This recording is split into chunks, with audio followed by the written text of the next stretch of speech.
bandeko na luki ndako na Belgique na luki na sali ba contact mais naza kaka kozwa te. Yango bandeko na lobi tango mosusu eza na kelke bato na kata Belgique bakoki kosala nyonso pona ba continue koluka ndako. Eza pona Karine te, eza pona ngai. Parce que nakanisa boyebi bien Malika Mania ti avril fo azala deja awa. Yango nazoluka ndako sérieusement. Bandeko nazalaki site na janvier ofo nazwa ndako, mais na ba maladie oyo na makambo ebele ba frontière etie mwa ba difficulté et puis naza toujours na Autriche. Normalement soki nazalaki na Belgique nakokaki deja kozwa. Mais sikoyo bato baza na Belgique, en tout cas bosolola na ba propriétaire bo expliquer bango toza na mutu bolakisi epenga na kati ya YouTube azali na besoin ya ndako. Ezala suka prix na ba charge esuka kaka na 600 eleka 600 te na ba charge esuka kaka na 6 ans et na esuka na 600 euros. Alors bandeko foko lobake ndako yango ezali ya couple mwasi na mobali bana bazate. Bien sûr Malika Mania azana mwana mais mwana koya sima. Foko yeba Malika Mania ye moko nanu azoya na visa ya betudiant ya inane. En plus visa ya betudiant wana bon intil na détaillant. Azoya nde na wana. Yango wana bandeko foko lukela ngai ndako na kati ya Belgique territoire nyonso. Surtout soki bisikango eza na parking na libanda ya ofele bafutaka te, même na kati en tout cas ekozala susu bien. Bon oya kati soki bafutaka problème eza te, mais oya libanda ezala ya ofele. Oya balabala quoi bafutaka te ezali vraiment bien, mais soki pe bafutaka kaka problème eza te. En tout cas naza nango penza besoin nazalaki nango banda kala na luki na pesi batu ti siko pe batu bazolukela nga. Yango na kanisi malamu, mais nga moko nasalaka bemission batu ebele baza na Belgique batalaka nga. Bandeko bozwa yango sérieux naza nango posa soko zosola na propriétaire mbala moko numéro oyo eza kaka na site nanga soko bengi nga okozwa nga. Ya oya WhatsApp eza wana ya likolo o bakomi na se fixe wana peza téléphone fixe. Alors soko bengi nga okozwa nga tokosolola mbangu soki propriétaire alobi memi apesi rendez-vous komitungisa te pona kolongwa awa na Autriche ti na Belgique bisika bino bozali na kosala kaka entre 9h ya 11h du temps na komi. Yango wana donc soki osololi na propriétaire ou bien na mutu asepeli condition olobi mutango yeyo avandaka na Autriche bakoya couple koloba teke mwasi nanga outa Afrique ou bien ko outa wapi loba kaka baza couple mobali abandovanda muke awa mwasi muta abandovanda mingi na ndaku.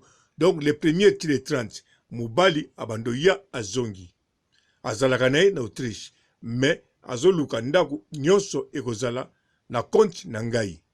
Donc problème ezate soki bosololi naye yebisai abandozwa pe mbongo direct ndenge bandoleka kaka ndenge lekaka wana tokosolola ngo a détail soki nakutani na ye. Yango bandeko oyo nyonso asepeli azwilanga ndako na kati ya Belgique, en tout cas kobukana te lukela ngai vraiment lukela ngai yango naza nango penza posa po Malika Mania ti avril akozala deja awa. Alors nazalaki penza sir po bandako ebele ekomi libre na janvier oyo mususu ebandaki na novembre, mais na contactaki ba mingi bazobenga ngai te kaka moko abengaki nga mais ezalaki deja donc ezalaki vraiment yango te wana naponaki yango liboso po ezalaki na condition mususu. Mais sikoyo tango abengi nga ndako yango ndenge ezali en plus ya kokabula na mutu donc yango te o nga nalingi ya kokabula na mutu te ndako mobimba nga moko. Donc ndako yango ezala ateza na chambre moko na salon, na douche, na cuisine, ça va. Ce qui pèse na deux chambres, ndenge moko. Ce qui pèse studio, eza nango siko munene entre 45 mètres carrés mata likolo problème eza te mpo bastudio mosusu ezaka mpenza ndako ya munene mais eza studio donc soki eza bongo eza ya gaillard eleki ba 45 mètres carrés problème eza te en tout cas naza nango mpenza besoin oyo nyonso akolinga salanga faveur yango eza bien nalobi bien ate eza na contrat ya une année problème eza te au contraire kutu na préféré nanu contrat ya une année mpo ntango mosusu Malikia Mania na minute wana mwana koluka ya donc ekoluka ntango mosusu to changer ndako contrat ya une année naza nango kutu d'accord po ba contrat mingi mpe ezalaka ya une année en tout cas bandeko annonce oyo bozwa yango au sérieux oyo nyonso aza na contact na ndako to yo moko oza na ndako soko benginga to sali rendez-vous zala sir okomona nga na koya to kusala yango ekokende kitoko soki pe naza na Belgique ndenge moko soko benginga na koya deja kaka na numéro oyo ozomona soko benginga okozwilanga partout même naza na Belgique okozwilanga kaka kuna soki tokutani nde tosali makambo wana nyonso en tout cas merci na ba oyo tu bakosala nyonso balukela ngai eloko nasengi en tout cas naza nango besoin avant avril nazwa yango même sikoyo soki batie na kota na février na koti même soki balobi na kota sikoyo na janvier yo nakosala tout akozwa garantie akozwa un mois ya liboso ya ndaku donc ba condition nyonso ote kuna kutu problème eza te akozwa ngo na ndenge akosakana te soko okebi te nakoko l'exclame même ya 2 mois soko alingi nasukisi awa en tout cas bosunga ngai ciao. Bonjour fidèles internautes de www.elengiakomba TV. Bonjour, bonsoir, balandi nyonso ya Elengi ya Komba. Congolaise TV. Bon, bélé partout dans le monde, partout où vous êtes, partout où vous êtes, Elengi ya Komba TV vraiment. Bonjour, bonsoir, na abonné ba fan nyonso ya Elengi ya Komba Congolais TV. Bonjour à mon boss, on a appelé ça vraiment un pandi. Bonjour à mon boss, JP Kiama. Je salue mon boss Balobi, boss des boss Babi, JP Kiama.